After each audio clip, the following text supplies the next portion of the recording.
ಆಮೇಲೆ ಮುಂದೆ ಆಚಾರ್ಯರು ಇದರ ನಂತರ ಕೆಲವು ಶ್ಲೋಕಗಳನ್ನು ಹೇಳ್ತಾರೆ. ಈ ಶ್ಲೋಕಗಳು ಈಗ ಪ್ರಿಂಟ್ ಆದ ಪುಸ್ತಕ ಕೊನೆಗೆಲ್ಲೋ ಇರಬೇಕು, ಲಾಸ್ಟ್ಗೆ ಉಪಸಂಹಾರದಲ್ಲಿ ಇರಬೇಕು. ಇದು ಅಂದ್ರೆ ಈ ಗ್ರಂಥದ ಮಹತ್ವವನ್ನು ಹೇಳುವ ಶ್ಲೋಕಗಳಾಗಿ ಕೊನೆಗೆ ಪ್ರಿಂಟ್ ಮಾಡಿದ್ದಾರೆ. ಇದು ಈ ಗ್ರಂಥದ ಮಹತ್ವವನ್ನು ಹೇಳುವುದಲ್ಲ, ಮತ್ತೆ ವೈಷ್ಣವ ತತ್ವಾನುಸಂಧಾನ, ವೈಷ್ಣವ ಶಾಸ್ತ್ರದ ಮಹತ್ವವನ್ನು ಹೇಳತಕ್ಕಂಥ ಶ್ಲೋಕಗಳನ್ನು ಹೇಳ್ತಾರೆ. ಏತತ್ ಪುಣ್ಯಂ ಪರಂ ಗುಹ್ಯಂ ಪವಿತ್ರಂ ಪಾಪನಾಶನಂ ಆಯುಷ್ಯಂಚ ಯಶಸ್ಯಂಚ ಕಲಿದು ಸ್ವಪ್ನ ನಾಶನಂ ಅಂತ. ಏತತ್ ಅಂದ್ರೆ ಈ 4 ಶ್ಲೋಕಗಳಿಂದ ನಿತ್ಯ ಭಗವಂತನ ಹಿರಿಮೆಯನ್ನು ಅನುಸಂಧಾನ ಮಾಡುವುದು ಮತ್ತು ಸದಾ ವೈಷ್ಣವ ಧರ್ಮದ ಅನುಸಂಧಾನ, ವೈಷ್ಣವ ಶಾಸ್ತ್ರದ ಅನುಸಂಧಾನ ಉಂಟಲ್ವಾ, ಅದರ ಮಹತ್ವ ಹೇಳ್ತಾರೆ. ಏತತ್ ಪುಣ್ಯಂ ಪರಂ, ಇದು ದೊಡ್ಡ ಸಾಧನೆ ಅಂತ. ಪರಂ ಪುಣ್ಯಂ, ಇದು ದೊಡ್ಡ ಪುಣ್ಯ ಸಾಧನೆ, ಈ ಅನುಸಂಧಾನ. ಆಮೇಲೆ ದೊಡ್ಡ ಪುಣ್ಯ ಸಾಧನೆ, ಅದರ ಜೊತೆಗೆ ಗುಹ್ಯಂ ಪವಿತ್ರಂ ಪರಂ ಗುಹ್ಯಂ ಪರಂ ಪುಣ್ಯಂ, ಇದು ಶ್ರೇಷ್ಠವಾದ ಪುಣ್ಯ, ಇದು ಶ್ರೇಷ್ಠವಾದ ರಹಸ್ಯ. ಯಾಕೆಂದ್ರೆ ಈ ಅನುಸಂಧಾನ ಅನ್ನತಕ್ಕಂಥದ್ದು ಶಾಸ್ತ್ರದಲ್ಲಿ ಹೇಳಿದ್ರು ಕೂಡ, ಇದನ್ನು ದಿನ ಕೇಳ್ತಾ ಇದ್ರು ಕೂಡ ಈ ಅನುಸಂಧಾನ ಮಾಡಬೇಕು ಅನ್ನುವ ಅನಿಸಿಕೆ ಬಹಳ ಜನಕ್ಕೆ ಬರುವುದಿಲ್ಲ. ಅದರಿಂದ ಇದು ಬಹಳ ರಹಸ್ಯವಾದ್ದು ಅಂತ. ಅದು ಯಾರು ಯೋಗ್ಯತೆ ಇದೆ ಅವರಿಗೆ ಮಾತ್ರ ಮನವರಿಕೆ ಆಗತ್ತೆ. ಹೇಳಿದರೂ ಕೂಡ ಗುಟ್ಟಾಗಿ ಹೇಳಿದರೂ ಗುಟ್ಟು ರಟ್ಟ ಆಗದಂಥ ರಹಸ್ಯ ಅದು. ಪರಂ ಗುಹ್ಯಂ ಪವಿತ್ರಂ, ನಮ್ಮನ್ನ ಶುಚಿಗೊಳಿಸುವಂಥದ್ದು, ನಮ್ಮನ್ನ ಪಾವನಗೊಳಿಸುವಂಥದ್ದು. ಪಾಪನಾಶನಂ, ನಾವು ಯಾವಾಗ ಪವಿತ್ರ ಆಗೋದು? ಪಾಪ ಇದ್ರೆ ನಮ್ಮ ಪಾಪ ಪವಿತ್ರ ಆಗೋದಿಲ್ಲ. ಪಾಪಗಳನ್ನ ನಾಶಗೊಳಿಸುವಂಥದ್ದು, ನಮ್ಮನ್ನ ಪಾವನಗೊಳಿಸುವಂಥದ್ದು. ಆಯುಷ್ಯಂಚ ಯಶಸ್ಯಂಚ, ನಮ್ಮ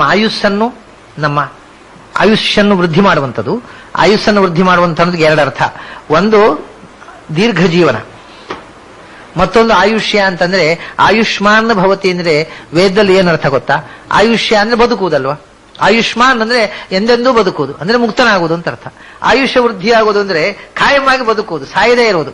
ಅಂದರೆ ಶಾಸ್ತ್ರೀಯವಾದ ಅರ್ಥ ಆಯುಷ್ಯ ಅಂದ್ರೆ ಮೋಕ್ಷ ಪ್ರಾಪ್ತಿ, ಎಂದೂ ಆಯುಸ್ಸು, ನಿರಂತರ ಬದುಕು.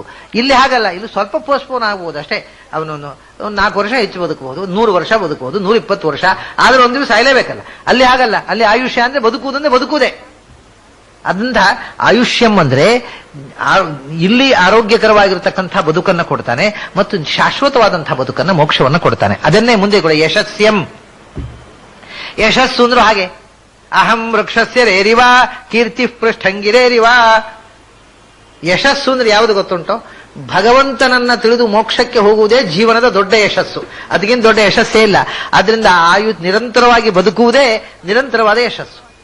ಭಗವಂತನನ್ನು ತಿಳಿದವನು ಅನ್ನುವ ಕೀರ್ತಿಗಿಂತ ದೊಡ್ಡ ಕೀರ್ತಿ ಇಲ್ಲ. ಅಂಥ ಯಶಸ್ಸಿಗೆ ಭಾಜನನಾಗ್ತಾನೆ ಇದ ಭಗವಂತನನ್ನು ಉಪಾಸನೆ ಮಾಡಿದವ.